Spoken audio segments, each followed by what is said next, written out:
வணக்கம். இன்றைய முக்கிய செய்திகள். புதுவையில் இலவச அரிசியை பயனாளிகளின் வீடுகளுக்கே நேரடியாக விநியோகிக்க அரசு வழங்க உள்ளதாக அதிகாரிகள் திட்டமிட்டுள்ளனர். முதுநிலை மருத்துவ மாணவர்களுக்கு பயிற்சி உதவித்தொகை வழங்காத தனியார் மருத்துவக் கல்லூரிகள் மீது கடும் நடவடிக்கை எடுக்கப்படும் என ஆதி திராவிட நலத்துறை இயக்குநர் இளங்கோவன் எச்சரிக்கை விடுத்துள்ளார். புதுச்சேரி கல்வித்துறையில் விரிவுரையாளர் பணிக்கு தேர்வு செய்யப்பட்ட 47 நபர்களுக்கு முதலமைச்சர் ரங்கசாமி பணி நியமன ஆணைகளை வழங்கினார். புதுச்சேரி காரைக்கால் பிராந்திய பகுதிகளில் 234 தமிழ் பட்டதாரி ஆசிரியர்கள் பணியிட மாற்றம் செய்யப்பட்டு உத்தரவிடப்பட்டுள்ளது.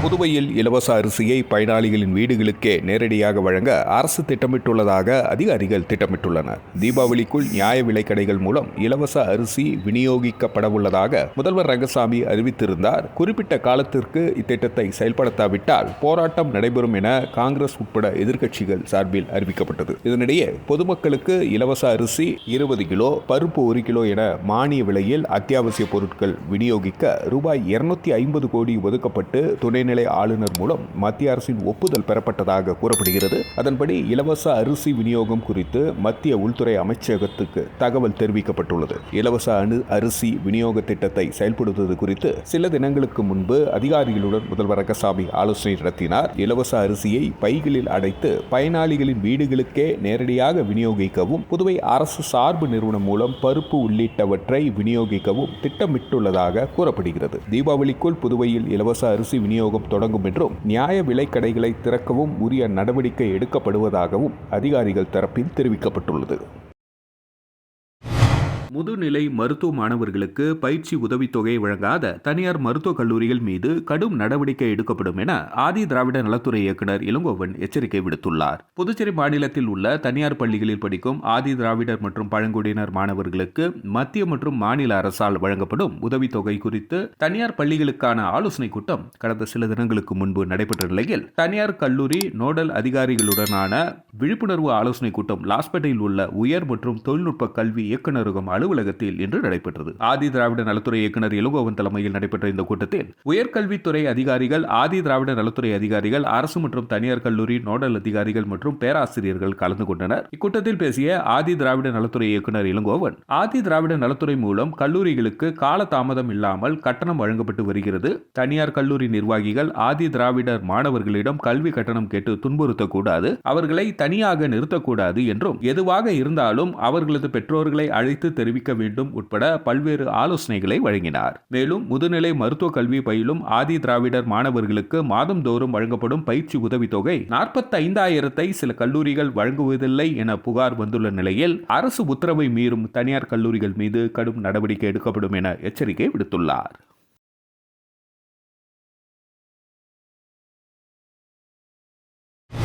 புதுச்சேரி கல்வித்துறையில் விரிவுரையாளர் பணிக்கு தேர்வு செய்யப்பட்ட 47 நபர்களுக்கு முதலமைச்சர் ரங்கசாமி பணி நியமன ஆணைகளை வழங்கினார். புதுச்சேரி பள்ளி கல்வித்துறையின் கீழ் நேரடி நியமனத்திற்காக கடந்த ஆண்டு ஜனவரி மாதம் வெளியிடப்பட்ட அறிவிப்பின்படி 67 விரிவுரையாளர்கள் பதவிக்கு 42 நபர்கள் தேர்வு செய்யப்பட்டார்கள். அவர்களில் புதுச்சேரியில் 28 நபர்களுக்கும், காரைக்காலில் 3 நபர்களுக்கும், மாகியில் 9 நபர்களுக்கும் மற்றும் ஏனாமில் 2 நபர்களுக்கும் என மொத்தம் 42 நபர்களுக்கு இன்று பணி ஆணை வழங்கும் நிகழ்ச்சி சட்டப்பேரவையில் உள்ள முதல்வர் அலுவலகத்தில் இன்று நடைபெற்றது. இதில் முதலமைச்சர் ரங்கசாமி கலந்து கொண்டு தேர்வு செய்யப்பட்டவர்களுக்கு பணி ஆணைகளை வழங்கி வாழ்த்தினார். அப்பொழுது சட்டப்பேரவைத் தலைவர் செல்வம், கல்வி அமைச்சர் நமச்சிவாயம், கல்வித்துறை செயலர் ஜவஹர், கல்வித்துறை இயக்குநர் பிரியதர்ஷினி மற்றும் துறை அலுவலர்கள் உடனிருந்தனர்.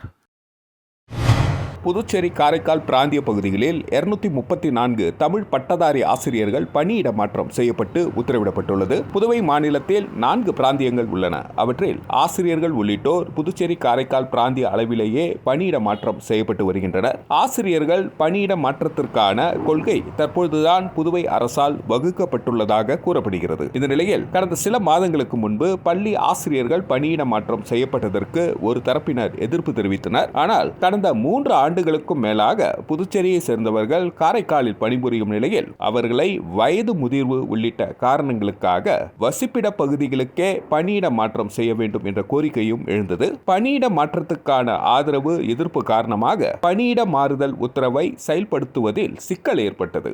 இந்த நிலையில் தற்போது 234 பட்டதாரி தமிழ் ஆசிரியர்கள் உள்ளிட்டோர் பணியிட மாற்றம் செய்யப்பட்டுள்ளனர். மேலும் பணியிட மாறுதல் செய்யப்பட்டவர்களுக்கு பதவி உயர்வும் அளிக்கப்பட்டுள்ளதாக ஆசிரியர்கள் வட்டாரங்கள் தெரிவித்தன. தேசிய விளையாட்டு தினத்தையொட்டி நடத்தப்பட்ட பல்வேறு விளையாட்டுப் போட்டிகளில் வெற்றி பெற்றவர்களுக்கு முதலமைச்சர் ரங்கசாமி பரிசுகள் வழங்கி பாராட்டினார். புதுச்சேரி அரசு விளையாட்டு மற்றும் இளைஞர் நல இயக்குநரகம் சார்பில் லாஸ்பேட்டை பகுதியில் அமைந்துள்ள பல்நோக்கு உள் விளையாட்டு அரங்கில் இருந்த முசைக் தரையை ரூபாய் 1.5 கோடி செலவில் மரத்திலான தரையாக மாற்றி அமைக்கப்பட்டது. மரத்திலான தரைதளம் மற்றும் தேசிய விளையாட்டு தினத்தையொட்டி நடத்தப்பட்ட பல்வேறு விளையாட்டுப் போட்டிகளில் வெற்றி பெற்றவர்களுக்கு பரிசளிப்பு விழா இன்று நடைபெற்றது. விழாவில் சிறப்பு விருந்தினராக முதலமைச்சர் ரங்கசாமி கலந்து கொண்டு புதிய மரத்திலான தரைதளத்தினை திறந்து வைத்து தேசிய விளையாட்டு தினத்தையொட்டி நடத்தப்பட்ட பல்வேறு போட்டிகளில் வெற்றி பெற்றவர்களுக்கு ரொக்க பரிசு மற்றும் கோப்பைகளை வழங்கி பாராட்டினார். இந்த நிகழ்ச்சியில் சட்டப்பேரவைத் தலைவர் செல்வம், அமைச்சர் நமச்சிவாயம், சட்டமன்ற உறுப்பினர் கல்யாண சுந்தரம் மற்றும் அதிகாரிகள் உட்பட விளையாட்டு வீரர்கள் திரளாக கலந்து கொண்டனர். 10,000 rupees கொடுக்கப்படுகிறது. பிரான்ஸ் மெடல்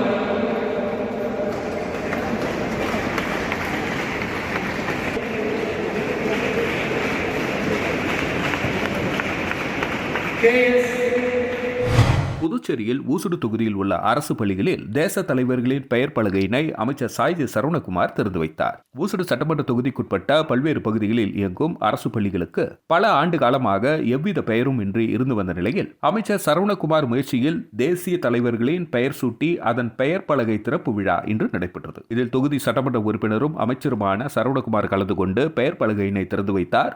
இதில் கரசூரில் உள்ள பகத்சிங் அரசு தொடக்கப்பள்ளி, துத்திப்பட்டியில் உள்ள திருப்பூர் குமரன் அரசு தொடக்கப்பள்ளி, சேந்தனத்தம் பகுதியில் உள்ள சர்வப்பள்ளி ராதாகிருஷ்ணன் அரசு தொடக்கப்பள்ளி, அரசூரில் உள்ள ஏபிஜே அப்துல் கலாம் அரசு தொடக்கப்பள்ளி ஆகிய பள்ளிகளில் பெயர் பலகையினை திறந்து வைத்து சிறப்புரை ஆற்றினார். இந்த நிகழ்ச்சியில் பள்ளி தலைமை ஆசிரியர்கள், தொகுதி பாஜக நிர்வாகிகள் உட்பட பலர் கலந்து கொண்டனர். தட்டாஞ்சாவடியில் அரசு துவக்கப்பள்ளியில் நடைபெற்ற அறிவியல் கண்காட்சியினை வட்ட துணை ஆய்வாளர் குலசேகரன் துவக்கி வைத்தார். புதுச்சேரி தட்டாஞ்சாவடி அரசு தொடக்கப்பள்ளியில் அறிவியல் கண்காட்சி நடைபெற்றது. பள்ளி தலைமை ஆசிரியர் கீதா தலைமையில் நடைபெற்ற இக்கண்காட்சியினை வட்ட துணை ஆய்வாளர் குலசேகரன் தொடங்கி வைத்தார். 1 முதல் 5ஆம் வகுப்பு வரை பயிலும் மாணவர்கள் 150க்கும் மேற்பட்ட அறிவியல் படைப்புகள் செய்து பார்வையாளர்களை வியக்க வைத்தனர். ஓசோன் படலத்தின் முக்கியத்துவம் பற்றி விழிப்புணர்வு கண்காட்சியில் இடம்பெற்றது. நடுவர்களாக சேக்கிழார் அரசு உயர்நிலைப் பள்ளி ஆசிரியர்கள் பிரியா, ஐஸ்வர்யா ஆகியோர் கொண்ட குழுவினர் கண்காட்சியில் சிறந்த படைப்புகளை தேர்வு செய்தனர். இந்த கண்காட்சி பெற்றோர்கள் மற்றும் மாணவர்கள் திரளாக கலந்து கொண்டனர். Green goes to go.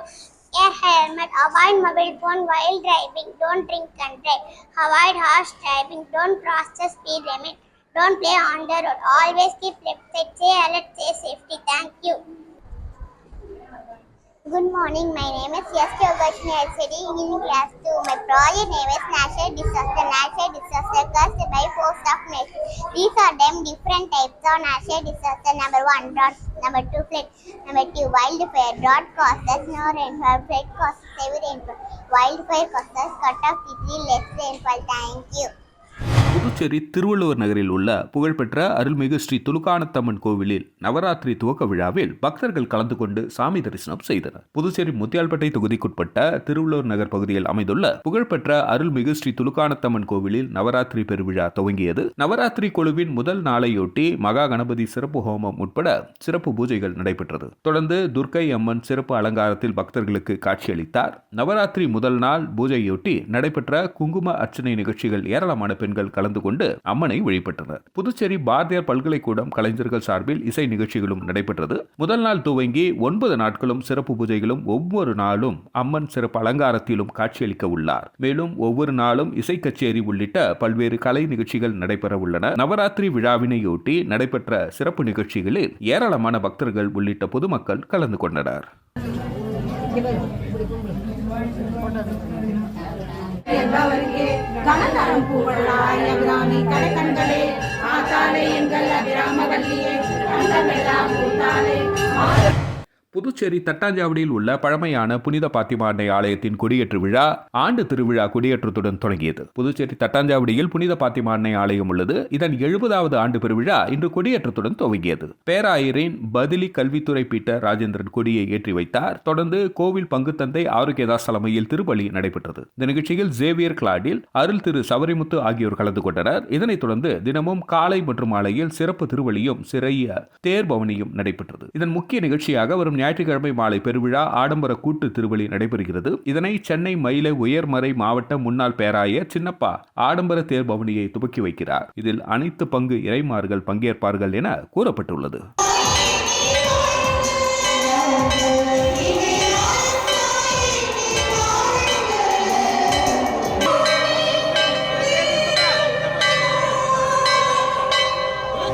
புதுச்சேரியில் திருச்சிற்றம்பலம் ஊராட்சிக்கு உட்பட்ட வசந்தபுரம் பகுதியில் 40 ஆண்டுகால கோரிக்கையை நிறைவேற்றிய ஊராட்சி மன்ற தலைவர் வெங்கடேசனுக்கு பொதுமக்கள் வாழ்த்து தெரிவித்தனர். விழுப்புரம் மாவட்டம் வானூர் வட்டம் திருச்சிற்றம்பலம் ஊராட்சிக்கு உட்பட்ட வசந்தபுரம் பகுதியில் சுமார் 40 ஆண்டு காலமாக சாலை வசதியின்றி தவித்து வந்தனர். இதனையடுத்து ஊராட்சி மன்ற தலைவர் வெங்கடேசனிடம் பொதுமக்கள் சாலை வசதி அமைத்து தர வேண்டி கோரிக்கை விடுத்தனர். கோரிக்கையை ஏற்றுக்கொண்ட ஊராட்சி மன்ற தலைவர் அதற்கான பணிகளில் முழு முயற்சியாக ஈடுபட்டு சாலை போட்டு பொதுமக்களின் பயன்பாட்டிற்கு திறந்து வைத்தார். இதனைத் தொடர்ந்து நேற்று சாலை திறப்பு விழா நடைபெற்றது. இதனைத் தொடர்ந்து ஊராட்சி மன்ற தலைவர் வெங்கடேசனுக்கு அப்பகுதி மக்கள் நன்றி தெரிவித்தனர்.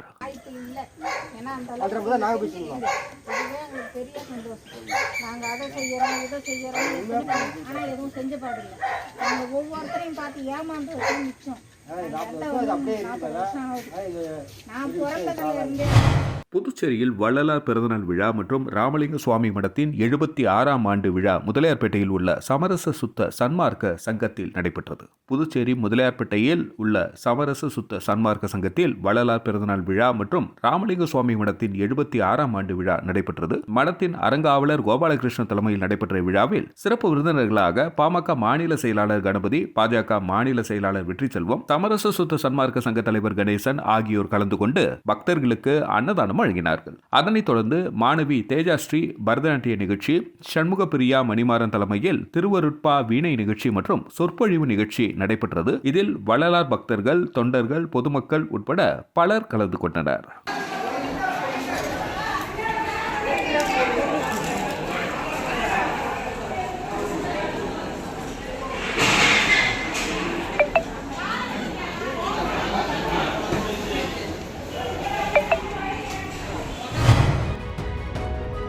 வணக்கம். இன்றைய முக்கிய செய்திகள்.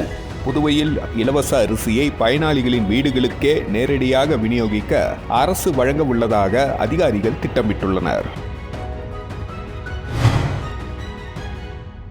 முதுநிலை மருத்துவ மாணவர்களுக்கு பயிற்சி உதவித்தொகை வழங்காத தனியார் மருத்துவக் கல்லூரிகள் மீது கடும் நடவடிக்கை எடுக்கப்படும் என ஆதி திராவிட நலத்துறை இயக்குநர் இளங்கோவன் எச்சரிக்கை விடுத்துள்ளார்.